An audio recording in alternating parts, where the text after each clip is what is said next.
With Rangers losing on the Saturday lunchtime, Neil Lennon's Celtic took their chance later in the afternoon to reopen a 5-point gap at the top with a home win against Craig Brown's Aberdeen. Aberdeen have tried to banish all memories of what happened the last time they were here at Celtic Park. Their heaviest ever defeat. Here's Paddy McCourt, looking for the merest glimmer of an opportunity for the shot at goal.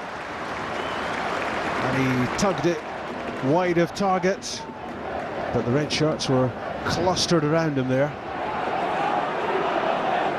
Chris Maguire. That's an easy take for Fraser Forster. And looking to spark something here. McCourt with Emilio Izaguirre sprinting outside. Rob Milsom tries to get close. The reverse pass from Hooper, and Anthony Stokes must open the scoring, and does. 27 minutes gone, and Celtic are in front. Stokes and Hooper both scored hat-tricks the last time they faced Aberdeen here, and that's the opening goal for Anthony Stokes, played in by his strike partner, and all the composure you would need in that situation. Hartley's corner. Scott Brown got his head to it, and that's Beram Kayal trying to chase the ball out of the box. Majstorovic gets it away, and Celtic moving through the gears. It's Gary Hooper bearing in on goal. Anthony Stokes! What a save by Jamie Langfield. Stokes was certain he'd scored his second goal of the game, and he'd every right to. Langfield reached up that left glove. Nikola Vujadinovic, Derek Young, and Rory McCardle. Mistake by Thomas Rogney, and Maguire had the snapshot at goal, and it wasn't too far away. Just a hint of a chance for Aberdeen to square the game. McCourt and Izaguirre linking effectively down that left side. Anthony Stokes, his progress halted. Izaguirre will now try to get this in. The nutmeg to Stokes. Back for Hooper. And Scott Brown slices a shot wide of target.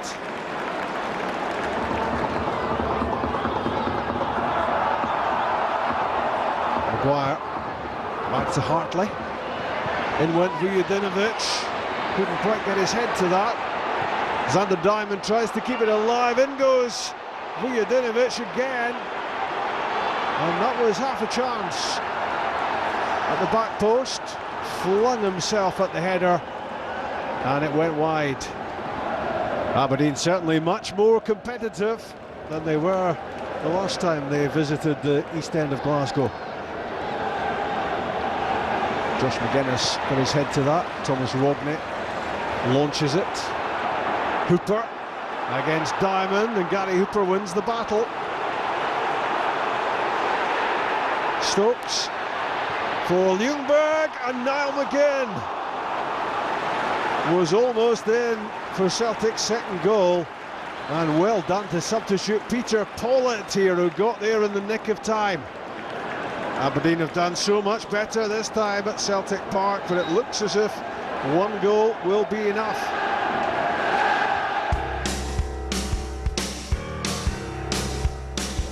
An amazing game at Rugby Park featuring 3 red cards and a last-minute equaliser. Top scorer Connor Salmon back in the Kilmarnock team after turning down a transfer. The home team made a typically bright start and could have had the lead when Liam Kelly made a late run into the box and headed Jamie Hamill's cross wide.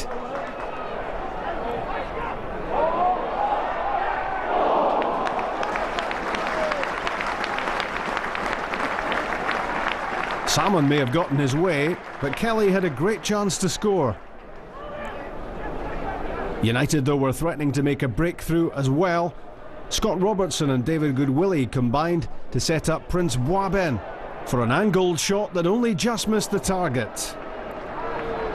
The Tannadice team can climb the league if they win their games in hand.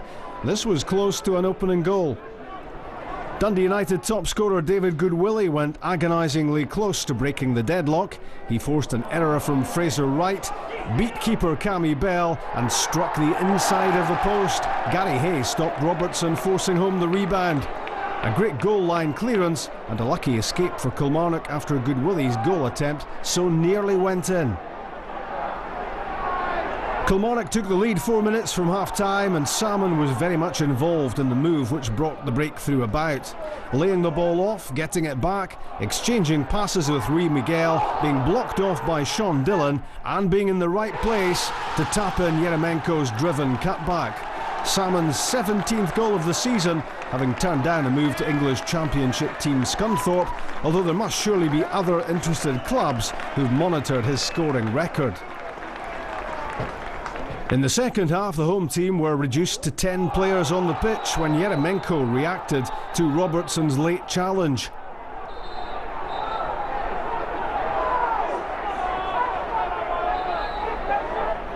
Yellow for the United midfielder, red for Killy's Finnish playmaker for kicking out at the grounded Robertson.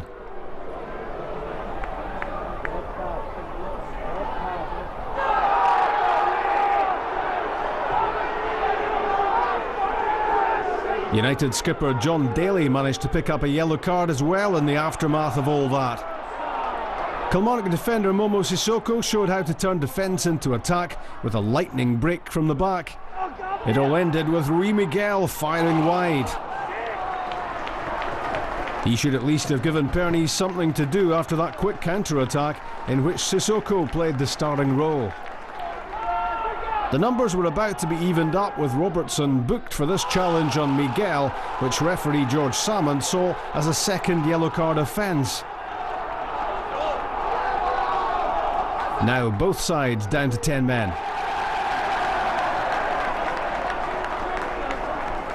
And 10 became 9 for United when Daly led with his elbow as he and Salmon jumped for a header, and that was his second booking.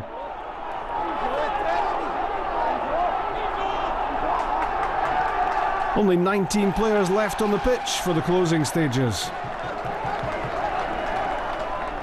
Much more space for Kilmarnock to exploit now with their one-man advantage as they chased another goal to try to seal the points. Salmon set up Hamill for a shot which beat Pernice but came back off the post. A great chance to kill off United and Hamill unlucky not to get the goal. And they went close again here after Tim Clancy's throw was headed out by Gary Kenneth and Rui Miguel's shot was blocked by Dillon. Gary Hay was following up and his effort produced a good save from Pernice and a second stop to keep out Manuel Pascali. Kilmarnock giving everything to try to close out the game, Pernice giving his all to keep United's hopes alive. And the 9 men salvaged a point in the 90th minute of the match. Waben squared the ball to Kenneth and there didn't seem any immediate danger until the Dundee United defender blasted past Bell from 30 yards for a spectacular equaliser. A bonus point for United, that one. Kilmarnock left wondering how they couldn't claim all 3.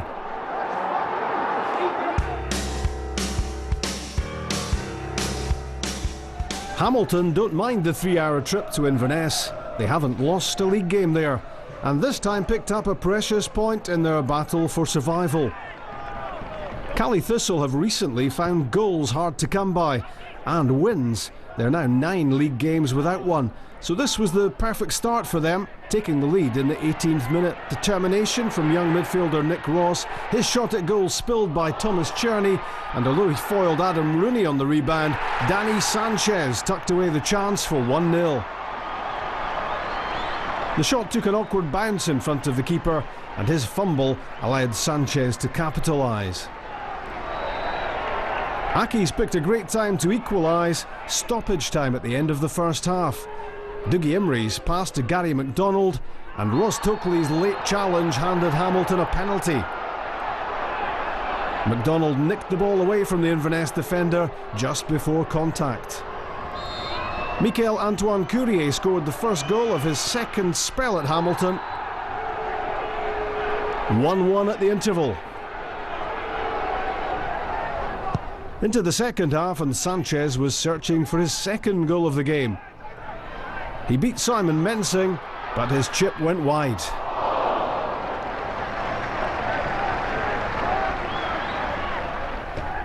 And as Aki's pushed for a winner, this wasn't much closer from McDonald.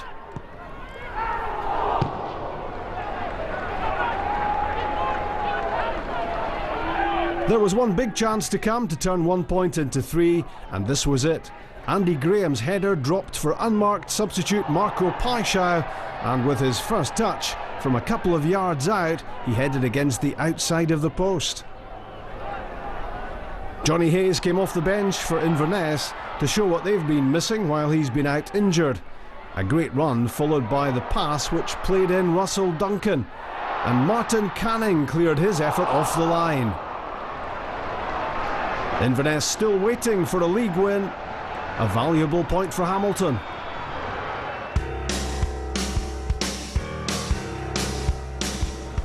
Two wins in 15 games has piled pressure on Hibs manager Colin Calderwood. I just hope this wasn't a vote of confidence from the chairman. Motherwell, like Hibs, looking for their first league win since mid-November, threatened in the first minute when Jamie Murphy nearly set up John Sutton with an early chance. Hibs right back Stephen Tico got there just in time to stop Sutton scoring. This was the home team's first SPL goal since Stuart McCall took charge. Murphy getting the faintest touch to Stephen Hamill's free kick, and his header bounced over Hibs keeper Graham Smith. Motherwell ahead after 20 minutes, Murphy's 8th goal of the season. Former Motherwell keeper Smith didn't cover himself in glory, not what Hibs needed on the back of their cup shock at Ayr. Another set piece 4 minutes later, another goal conceded. Hamill's in-swinger and 19-year-old Stephen Saunders got the better of Tico to flash a header past Smith. Defender Saunders' first goal of the season, and already Hibs in big trouble. They should have given themselves a lift 2 minutes before half-time. Danny Galbraith's cross was handled by Saunders. Penalty caused by a mix-up between Saunders and Tom Haitley. A yellow card for the teenager. Hibs wondered if advantage could have been played with John Rankin waiting to pull the trigger 6 yards out. Merewin Zimama tried from 12 yards instead and was left looking for excuses after wasting Hibs' big opportunity. It could have sparked a recovery. Hibs can't afford to miss chances like that. 2 goals conceded, a missed penalty, then assistant manager Derek Adams was sent to the stand for an alleged verbal blast. The second half was low-key, although Zimama did have this angled chance to atone for his penalty blunder. A 2-0 win for Motherwell. For Hibs fans, the depression deepens.